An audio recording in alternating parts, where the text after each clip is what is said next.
Imagine you order takeout every single night.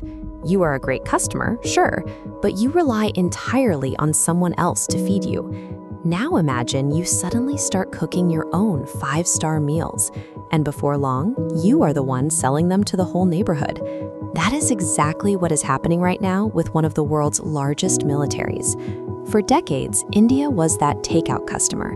They were the world's second largest importer of weapons, spending billions to buy their military hardware from other nations.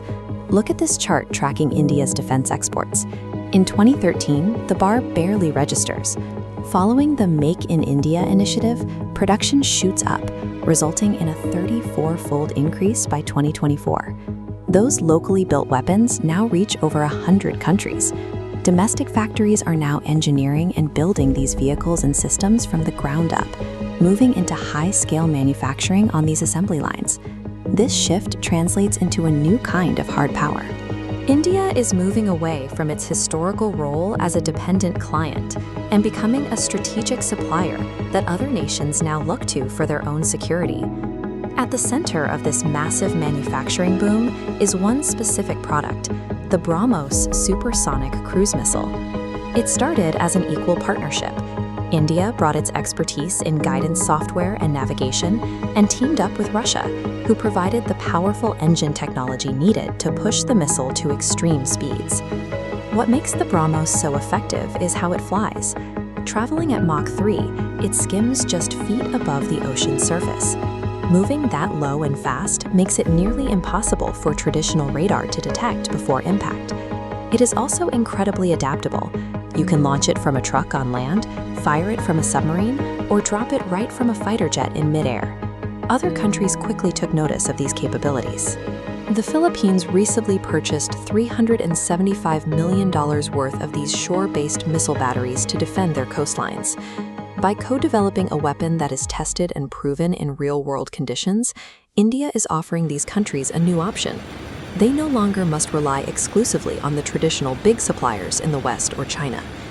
Building advanced missiles requires serious money, and more importantly, a plan for how to spend it. The government drove this shift through a self-reliance policy called Atmanirbhar Bharat. They boosted the equipment budget by 22%, requiring 75% of that money go to domestic businesses. Acting like a venture firm, the government lowered interest rates and guaranteed loans, making it safer for local companies to build factories. The data shows a surprising shift. Agile private companies, rather than the old state-run giants, are now handling nearly 65% of all defense exports. By using the budget to support local firms, the government has successfully seeded a growing ecosystem of private defense companies where there used to be only state-run factories. The international deals for the BrahMos missile have created a ripple effect, making it easier for India to market its other defense platforms to the world. Take the Akash surface-to-air missile, for example. It acts as an umbrella, shooting down incoming threats from the sky. Armenia recently signed a $720 million deal to bring this exact system to their mountains. There is also the Pinaka system.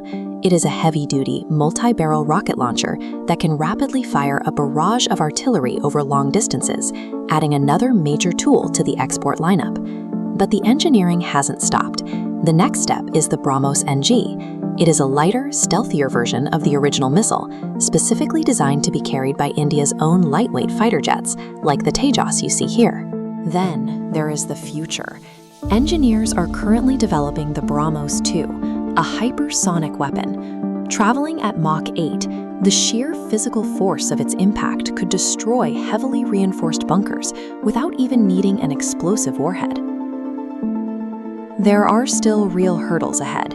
Indian manufacturers still rely on other countries for critical parts, like jet engines, which can slow down production. Plus, because the BrahMos involves Russian technology, potential buyers have to carefully navigate the risk of US financial sanctions. As India pushes towards its goal of $6 billion in annual exports by 2029, the combination of targeted funding and high-tech hardware is positioning the country as a major global hub for defense manufacturing.